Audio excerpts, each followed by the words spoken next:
Welcome to another episode of Football Insiders. We're 3 weeks in here, Michael McCleary, and I'll tell you what, we keep learning a little bit more week after week, but we learned a lot about 11 AAA last week. Let's just start with Stevens. Their first win since 2019. Last week we talked a little bit about this game and said, I'm not sure what we're going to learn between a Stevens and Roosevelt game. Did we learn anything in that game? Yeah. I mean, Kim Nelson talked about it yesterday where, that was just a really tough environment for them. I mean, they came off of that marathon game in the Dakota Bowl in first week, and then they had to travel to Rapid City to play that game. Yeah, 1 day of practice. Decent practice. Basically, because, you can't really, he said, you can't really practice the next day, and then you got to travel, and that's a really long trip. When you get to game day, he said he was feeling nervous about it, which does not seem like, a Kim Nelson thing to be. So, for him to say that, I mean, that says a lot. But, Stevens, they deserve credit. This is not something they do often. They won a game. They did not do it last year. You have to go back to 2019 to find the last time they did it. So, after holding Brandon Valley to 14 points, granted they didn't score in week one, but after holding Brandon Valley to 14 points in week one, I mean, this is a legit team. This is a team that can make some noise. I mean, Roosevelt probably isn't happy with the loss. That's probably a game that they should have won, but, Stevens can't be overlooked for what they did. Exactly, and then you said it. They gave up 14 points to Brandon Valley early in their first win. They shut out Roosevelt in the first half. Then they started giving up some points and gave up a lot of passing yards, but they had pretty much had a lead throughout that game. So I was impressed with what Stevens was able to do, and it'll be a lot of fun to see how they carry that through. A couple more notes on last week's games in 11 AAA. Harrisburg and Brandon Valley, both the top two teams, and they looked the part on Saturday. Absolutely. That was my first impression of Harrisburg, and Harrisburg looks unbelievable. Gavin Ross, their running back, was maybe the most impressive to me because he has been good. You came in, you knew Knuth, and everybody knows Knuth. Even the coaches said it yesterday at the President's Bowl Media Day. But Gavin Ross, I mean, he's really quick and he could run people over once he gets to the edge. So he's going to be a problem all season for them. And when you have Knuth in the passing game, I mean, that offense is going to be unbelievable. And the offensive line sets everything up, but to your point with Gavin Ross, like the offensive line will give him his first 5 yards, and then he gets another 5 or 10 yards after that himself. So it's pretty impressive. Yeah, he's a really tough runner. From what I've seen so far, he's one of the best running backs in South Dakota.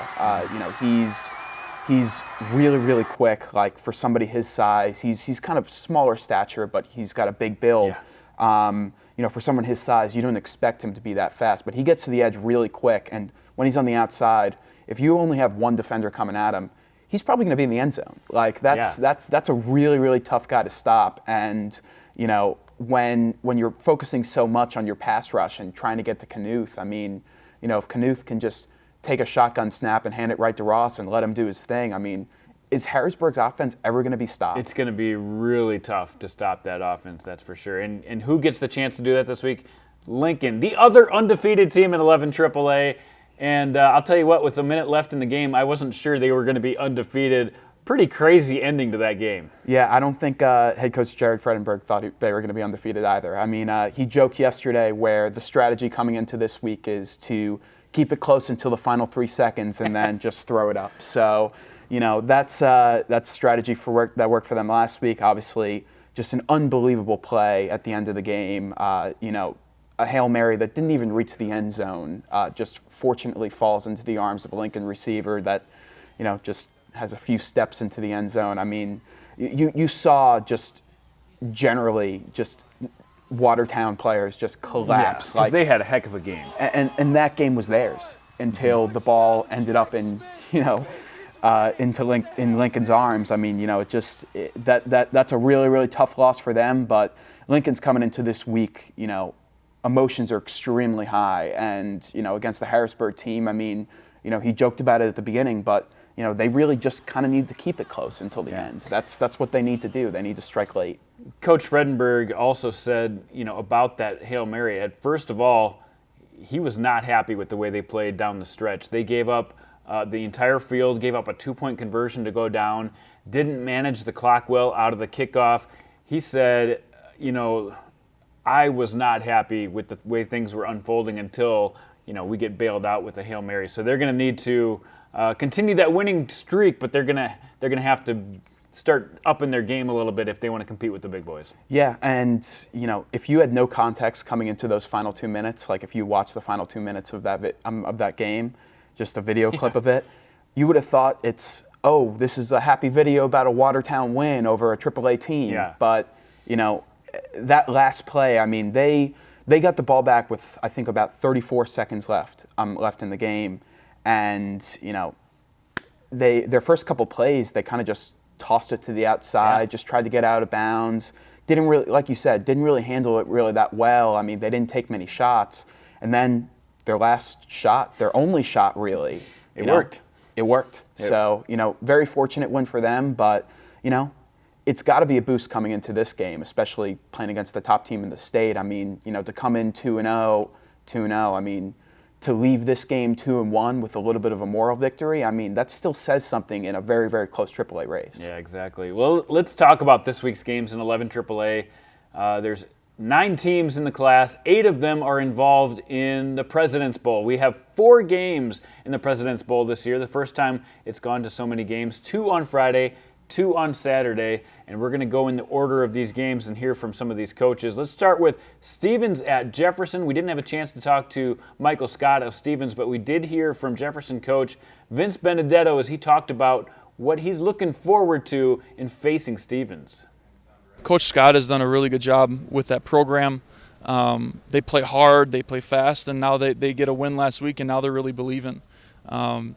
Defensively, they bring a lot of pressure at you. They kind of play the similar style of what Coach Whiting does, where they're going to bring heat and bring stunts, and that's going to be tough for us to handle. Hopefully we can handle that pass protection-wise and be able to run against it. And then offensively, their playmakers, their quarterback makes a lot out of nothing sometimes, and they got 2 really good receivers and a running back that went for almost 100 yards last week. So they're very improved, and that's a credit to his coaching staff and his players out there. Yeah, they're a very improved team. Jefferson, maybe a little bit of a surprise team as well. How do you break this one down, Jefferson and Stevens? Yeah, I mean, I was really impressed with Jefferson last week again. Obviously, their week 1 win, that was just about as surprising as anything, right. Just because, I mean, no matter how good their players are, I mean, a new team, you didn't know how fast that was going to come together. But Jefferson seems extremely well coached. They seem really organized. I mean, to take Brandon Valley pretty much down to the wire, too. I mean, they would not give up in that game. Every time for sure. Brandon would get a 2-score lead, they would pull within a couple points, and then they just didn't give up. Yeah, they got playmakers, and their defense really, really looks solid. So, against a Stevens team that, probably has as much confidence as they've had in the past couple seasons, that's going to be a really good game. I really think these teams are kind of on the cusp a little bit. Jefferson might be a little bit closer as far as that top 5 goes and, potentially contending at some point in the future for a playoff spot. But, I think this is going to be a really close game. To meet in week 3, I think both these teams are developing and, it's going to produce a good matchup. I think it's pretty much dead even. I really like what Stevens brings. Defensively, I think that's the biggest surprise, is how good Stevens can be on the defensive side. They gave up some big plays to Roosevelt in the second half, which they changed the defense a little bit. They were just keeping the plays in front of them, and a couple of them got away from him. But they've got great linebackers, great speed at linebackers. Their secondary, a big defensive line. And Benedetto mentioned the playmakers that Stevens has, and that's what I was really impressed with, was Alex Troikmonen had 184 yards, 2 touchdowns. He's a big playmaker, and their junior quarterback, Jed Jensen, I've been really impressed with him too. I think he's not going to take a back seat to anybody. Taylon Ashley, of course, a great quarterback on the other side. I think we've got 2 good young junior quarterbacks going at it in this one. I'm really looking forward to the first game of the day. Yeah, for sure. And, the one reason I would probably pick Jefferson in this game is that, obviously Roosevelt didn't come in with their best preparation, to go down 22-0, I mean, the game was pretty much lost in that first, kind of stretch of the game. And Jefferson really has shown that they're going to come out and they're probably going to be a little bit more prepared on the defensive side than Roosevelt was coming into that game. So, with the playmakers that Jefferson has on offense, I think if they keep this game close, they'll be the nudge ahead. Common opponent is Brandon Valley. They both played them close. They were two different types of games. It'll be interesting now with Stevens on the road and, how Jefferson does now that they're back at home. So let's move on to game number 2. Harrisburg takes on Lincoln. This one starts at 8 p.m. By the way, these Friday games are on Midco Sports, so you can tune into Midco Sports Plus if you don't get us on cable, and check out those games. But Harrisburg at Lincoln, we heard from Coach Fredenberg and Coach White as they comment a little bit on what they're up against in the other team. It is, and it's going to be a big challenge for everybody. They average, like a college offensive line. I mean, they're like 280, 290 across the board. They have a Division I, quarterback that's, going to the Big Ten, and that's kind of something special around these parts. We haven't had that. They have 2 wideouts that are going to be playing on Saturday that are very fast and catch the ball. Their running back is going to be playing on Saturday. So, they have a lot of talent. All across the field, but like anybody else, you got to go play them, you got to compete, and you just never know how high school kids are going to respond, both positively and negatively, and we're just going to come compete. Playing well right now. They're young, and once you get on a roll, it's hard to beat teams, and that's where they're at right now. And 2 big victories. Just to scrape out a victory at home is a big deal, especially when you're young. You could be 0-2, and that's a whole different story. But they found a way to win 2 football games, and we're going to struggle here if we don't come out ready, guns a-blazing. Yeah. Coach White talking about how Lincoln is 2-0. I mean, both these teams are 2-0 going in. And it looks like Harrisburg is strongly favored in this, but could you make a case that Lincoln is going to make a game out of this? You can, just based on their first 2 weeks, but I still think Harrisburg wins this handily, just because I think at this point, they haven't proven otherwise that they're the top team in the state, and there's really no comparison at this point. But Lincoln has played really well, and coming into this game, I sort of alluded to this earlier, like it could be a little bit of a moral win for them if they keep it close. So, if they play close at Harrisburg, something that no team has done yet, granted, O'Gorman's the only AAA team that's gotten a shot at them. They at least both teams started strong against them, Pierre and O'Gorman, the last 2 weeks, but no one's been able to keep up with them. Absolutely. So, if Lincoln plays them close, Lincoln can still get a bump probably in the AAA standings just by taking a loss to a team that has given a loss to probably they've given a loss to every team they play, and they're probably going to give a lot of losses to a lot of people. So I did not vote Lincoln in the top 5. They did make the top 5 just based on record. I still don't think they're quite in that top 5 range. This game could go a long way as to showing that. Their quarterback Tate Schaefer has really been evolving as a quarterback. I think he's going to be a good one. He's just a sophomore. They've got some playmakers, some young guys, but Harrisburg, they've got some seniors. They got size, and they are loaded all across the field at all the different position groups. I think I agree with you. Harrisburg will put a little bit of a show on, I think, especially in the second half of this one. Let's move on to the Saturday game. We've got O'Gorman at Washington, the oldest rivalry that we have in this class with the 2 oldest schools in this class, in Sioux Falls at least. Coach Evans and Coach Poppinga commented on what they're up against. They're athletic everywhere on both sides of the ball. They like to run the ball with their quarterback, and he can throw a really good ball. They're tough to defend, and Coach Poppinga and his staff has always done that. Find a way to be tough to defend, and they put the ball in space in their playmakers' hands. So we have to adjust to that. And defensively, they're always sound. They always mix up the coverage against us. And Coach Hermanson and Coach Poppinga, the other Coach Poppinga on the staff, they do a phenomenal job over there. Defensively, we think they're really athletic, especially up front. They're going to cause problems. We haven't ran the ball really well, in the first 2 weeks, and that's always an issue for us with our size of our offensive line. But now you look, 2 college recruits that they have up front, as their defensive ends, and a nose guard that's, big in size and athletic.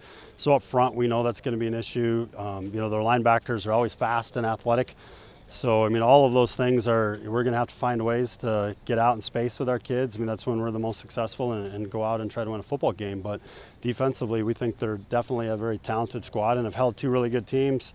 You know, you look at the first week of Jefferson won the game, but I mean, we're held under 21 points, and the second week, holding a shutout. So obviously their defense is really good. So we got two 1-1 teams. This is kind of the next, right behind the elite teams that could take that next step to become, maybe a Final Four team.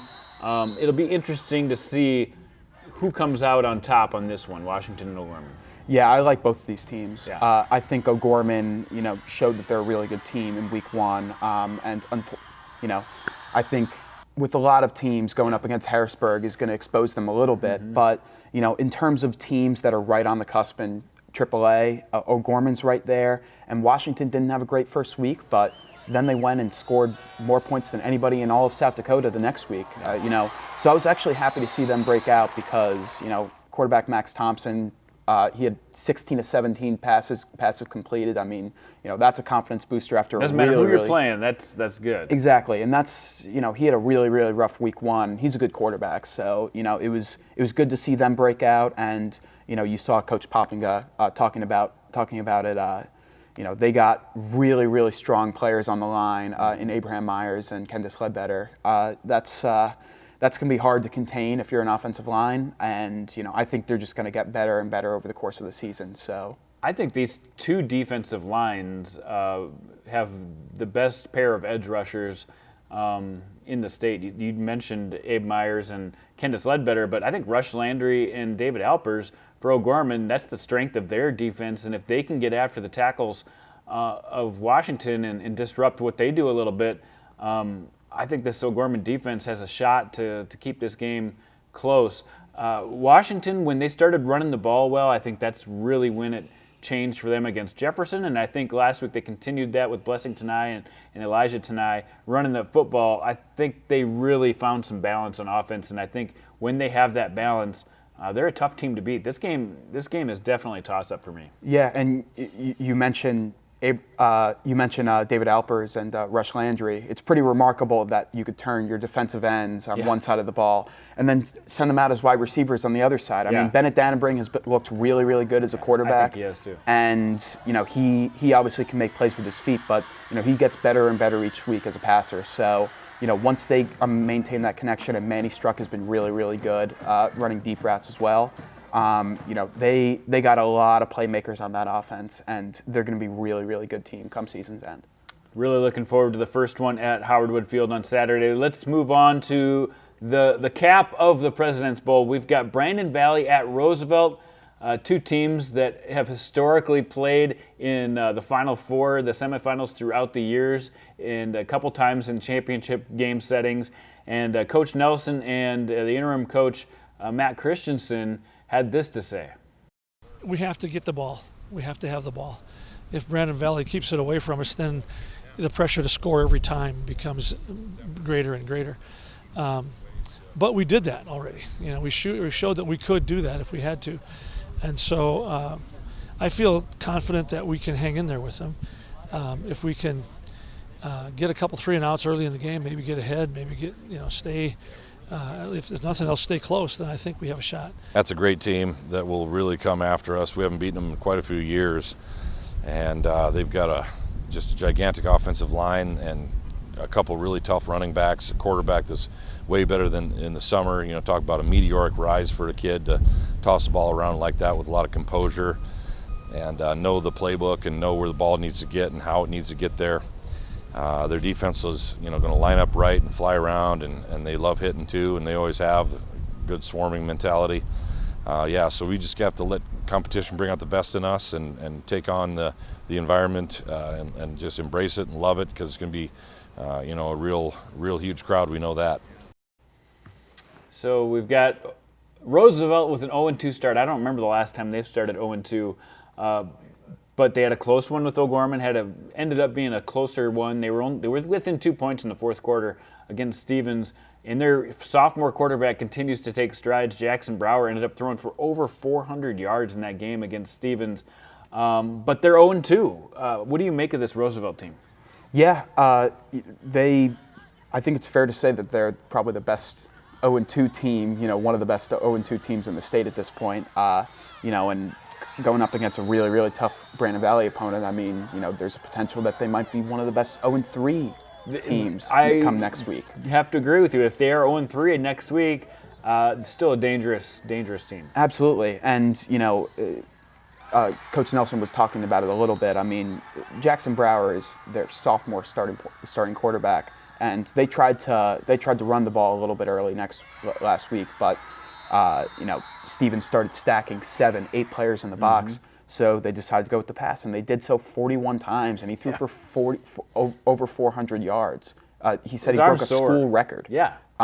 Which is pretty remarkable considering that every single time that you talk to Kim Nelson, he mentions how much he loves the pass. And they've had Taryn Christian and Jet Thune and Taryn Devricks, all these prolific passers, and Jackson Brower comes in and sets the record for yards. Yeah, so Roosevelt's going to be a good team. I really like Tyree Nave as a running back. He's looked really good in the first 2 weeks, and Jackson Brower just keeps on getting better. I mean, you can't really make much of a bigger leap than he did from week 1 to week 2. Yeah. But I expect him to be consistent as the season goes along. That's why he won the starting job in the first place. And Roosevelt's going to be a really good team, but Brandon Valley is just a really, really tough opponent to run into when you're going through early season struggles. Yeah, this Brandon Valley team showed that they belong near the top with how they played against Jefferson. Got big plays from Noah Thompson. They got big plays from all 3 of their running backs, Spears Whitty and Jordan Johnson and Peyton Egan, all having big games for them last week. So I think the offensive line really sets the tone for both of these teams, but Brandon Valley's offensive line has done a really good job so far this year. This one will be a lot of fun, and that'll cap off the President's Bowl. I know we spent a lot of time talking about 11 AAA, but we've got the rest of the state to cover as well. And moving down to 11 AA, last week we talked about who should have been the number 1 team, T or Yankton. T puts on a dominant performance against Sturgis. Yankton came up a little short against Aberdeen Central. So this week, who should be the number 1 team? T, 2-0. Pierre, only loss was to Harrisburg. And maybe Aberdeen Central, who's off to a 2-0 start. What do you think, Michael? Yeah, this is actually a closer run this week than it was T Yankton last week for me. I mean, I pretty handily had T ahead at that point last week. I voted them as my number 1 team. But this week, I didn't really know. Yeah. I mean, Pierre obviously had a good week coming off of that week 1 loss to Harrisburg, which we've mentioned Harrisburg a few times. Yep. Really, really tough opponent for week 1, especially when you're not even in their same class. So Pierre's going to be good, and Pierre had a really good bounce-back game. But Aberdeen Central showed something. Quarterback Sam Rolfs, he had a really, really good game. He ended up throwing for 309 passing yards, 3 touchdowns, and then rushed for 79 yards for an additional 2 touchdowns. And one of his rushing touchdowns was like a 50-plus yard run, but he should have been credited for like an 80-yard run because he had to run backwards. He ran back about 15 yards Yeah. before he got a lane to run. And then I just have to add something while we're on this. I was watching the stream of that game or kind of buzzing through it. They had about 4 snaps over his head like that, and he turned so many negative plays into positives.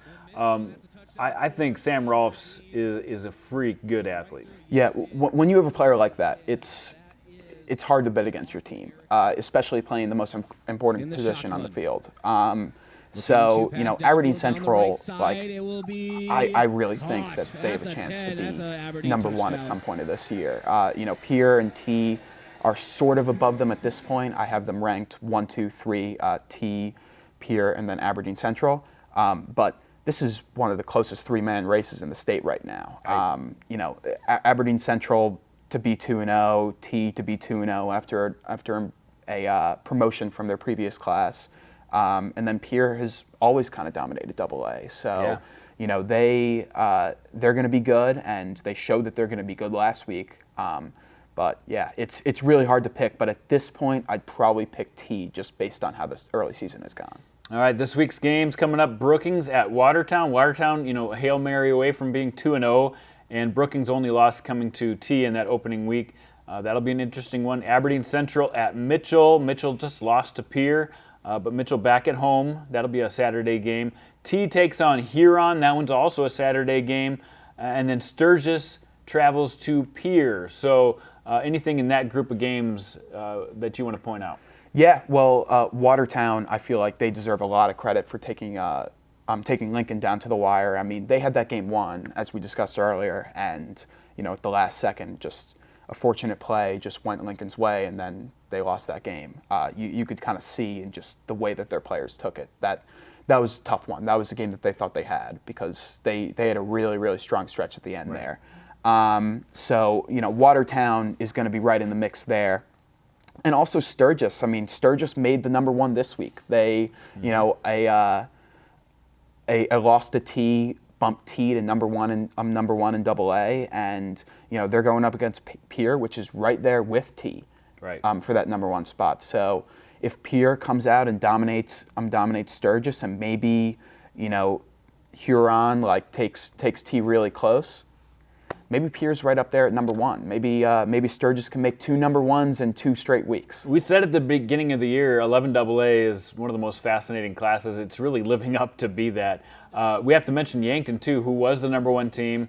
Didn't lose by much to Aberdeen Central. I think they're going to be in the mix. They have a 3-game homestand starting this week with Spearfish. Then they get Jefferson, and then they get Pierre. So it's statement time for Yankton to see how they do over these next 3 weeks. That could be a lot of fun as well. Let's move down to 11A. Let's talk about the Sioux Falls Christian game. They were one of those teams lurking right around the top 5. You went and watched them. What do you think about Sioux Falls Christian after seeing them in person? Yeah, well, I came into the game, expecting to see a lot of Isaiah Young. He had a really big first week, and they like to run the ball. And they're without their starting quarterback, Brooks Nelson, who dislocated his foot playing a basketball game in mid-July.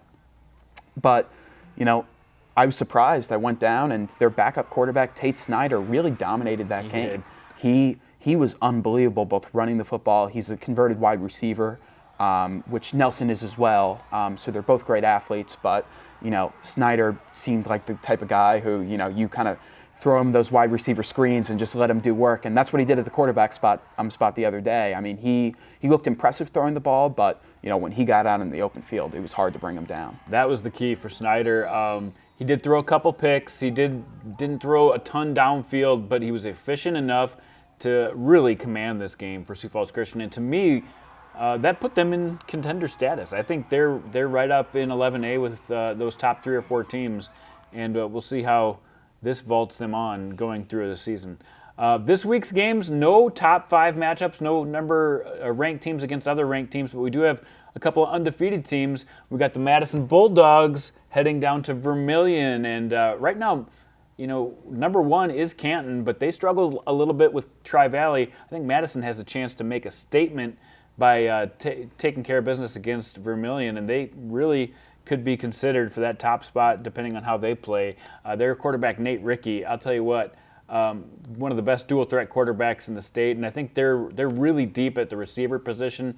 And then defensively, they've been really concentrating Trey Smith more on defense this year, where he's played a little bit of both offense and defense. This year on defense, he has been absolutely blowing people up. So I think Madison has a chance to make a statement here of maybe being the top team in 11A. Yeah, Madison was my number 3 team this week, and they did not make the top 5. So it's really interesting. Actually, they did make the top 5. They ended up at 2. But yeah, Madison was my number 3 team. They're going to be really, really close to the top come season end, and they're had a really good start to the season, and a big win over Vermilion can bump them even further. We'll have to see. Let's move to 11B, where it's pretty much been Winner and everyone else. This week, Winner gets St. Thomas More, a little thinner St. Thomas More team than we've seen in the past. This has been a really good rivalry over the years, but this year, it doesn't look like anybody's close to Winner. They have absolutely blown away the competition. Another couple games to watch. We got McCook Central Montrose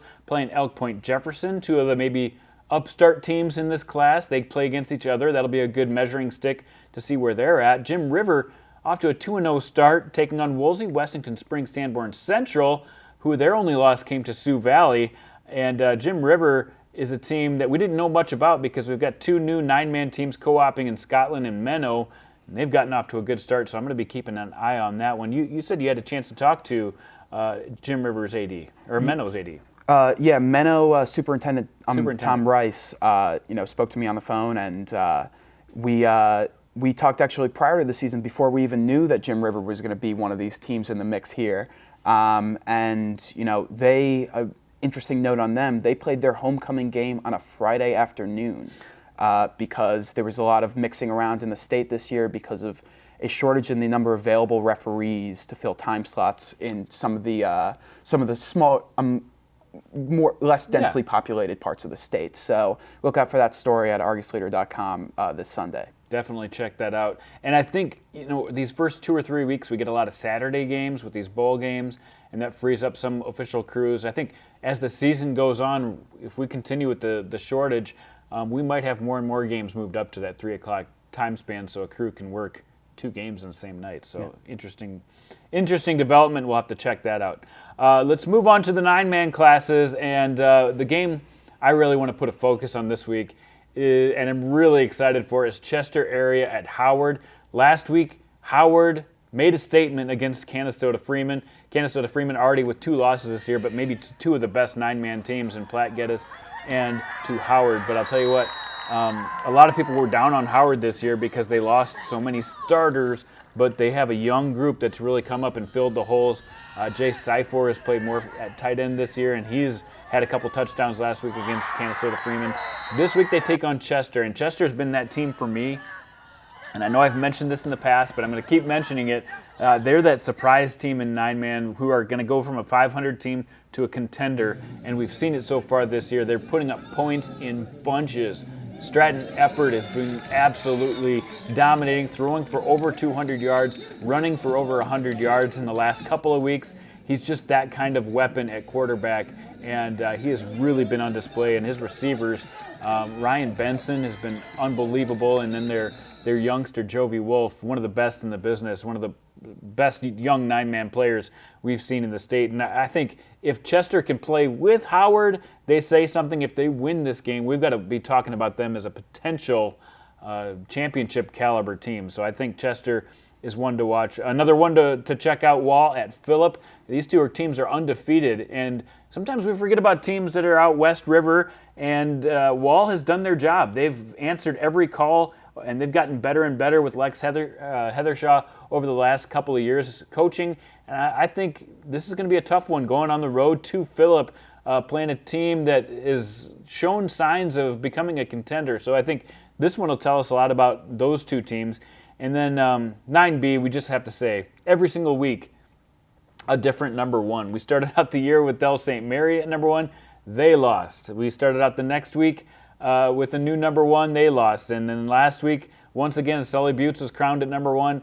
They lost. But they lost to a good Lyman team, but they still lost. And this week, Gayville-Vollen is the number 1 team. They get Corsica Stickney. I think we finally might have a number 1 team that wins this week, Michael. I don't know. I mean, I've never seen anything like this with so much changeover. I guess we just don't know who the top team in 9B is.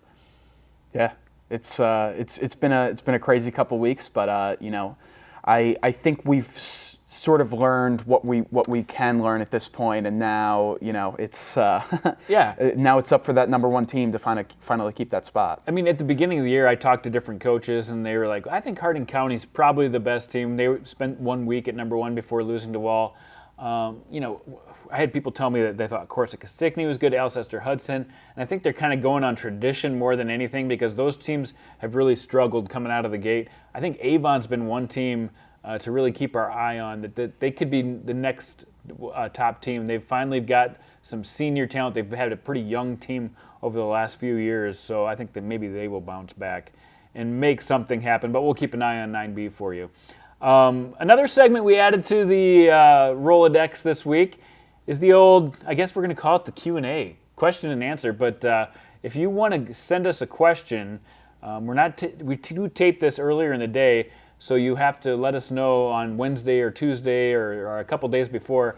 But let us know something that you want to know that maybe Michael or I could shed some light on. We talk to a lot of coaches and keep up with what's going on throughout the state. So please let us know. We got quite a few questions today, but we're going to focus on one we got from Cole Hinckley. Why is Sioux Valley above Bridgewater, Emory, Ethan? And I assume they mean in the rankings. So we look at 11B. Right now, Sioux Valley comes in at number 2, Bridgewater, Emory, Ethan, number 3. How'd you vote, first of all, and then explain yourself? Well, I actually had Sioux Valley at number 2 and Bridgewater, Emory, Ethan. Which most people did? Oh, you had them at 4. Okay. Yeah. So, I'm actually even, I guess, causing it even more outrage. More anti-Seahawk than we thought. But, after that first week game, it really could have gone either way. I mean, Bridgewater, Emory, Ethan just edged them out. It was a 2016 game, 1 score. That's not really going to separate teams that much, especially when you play them that close. But Sioux Valley was on the road. Yeah, and since then, Bridgewater, Emory, Ethan picked up a 44-0 loss to Winter. That's what really hurt them. That's when they flipped positions.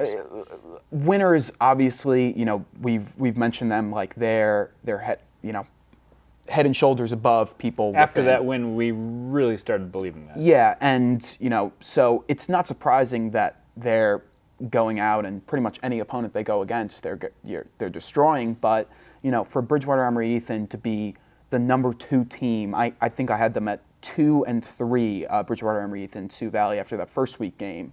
For them to be the number 2 team and then lose 44-0 to the number 1 team, that really shook up the balance a little bit after that second week. I have to add, on that exact same week, Sioux Valley plays Woonsocket, Wessington Springs, San Juan Central, a top 5 team, and kind of takes care of business. So even though you can't always go head-to-head and just leave it at that, especially after a first week game. Yeah, and I don't think either of us are saying that we're right, but at the same time, I can see why you have a question, Cole. Exactly. Yeah. So sense. It's that's something that we read the question and we were like, that's interesting. Like maybe that is worth discussing. But yeah, I mean it's clear after that first week game.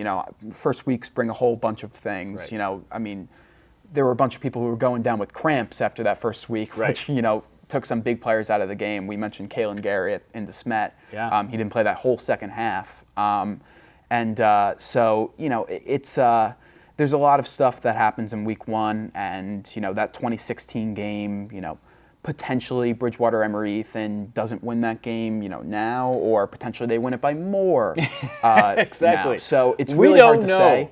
But you just kind of have to you kind of have to go by how they're playing right now, and that's how I vote. Is if they played again this week, who would be favored? And I think Sioux Valley would be. Parker Pitts that first week wasn't able to throw the ball that much against the Seahawks. The last 2 weeks he has unleashed, and I think he's more comfortable back there at quarterback. And I think they become a stronger team as he becomes a stronger passer. And last week they went for a school record, I think over 500 yards of offense for Sioux Valley.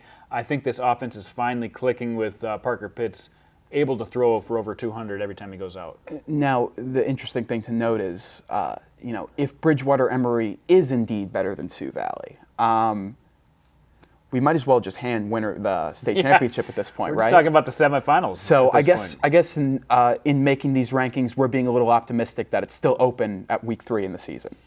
Just a heads up, if that's how it lands out and they're 2-3 maybe coming into the playoffs, that'll be an interesting game. To see who gets the 2 seed and who gets the 3 seed. But don't count out Roncalli. The winner of that Elk Point Jefferson MCM game is going to be right in the mix. Jim River maybe. We don't know how good they are yet. So 11B should be a lot of fun. But right now you're right. I think it's winner and everybody else until proven otherwise. Any final thoughts before we wrap this episode up? No. I mean, we could talk about games this weekend. Yeah. What are you going to be covering? So I'll be at. President's Bowl, I'm assuming? Yeah, so I'll be at the first 3 games of the President's Bowl. We talked about them earlier in the show. It's at 4 p.m. on Friday. 4 and 8. 4 and 8 p.m. So Stevens at Jefferson, then Harrisburg at Lincoln on the Friday's games.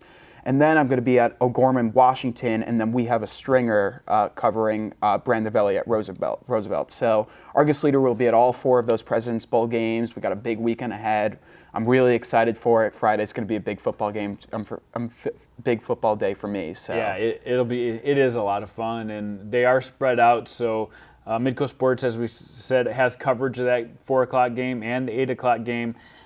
Saturday we get into Division I football, so we weren't able to do the President's Bowl games there, but I'll be out there getting some highlights for future use. But as always, tune in at 10:30 for Varsity Sports Live, where we kind of recap the night in North and South Dakota high school football too. That's always a lot of fun. Well, Michael, I think we did it.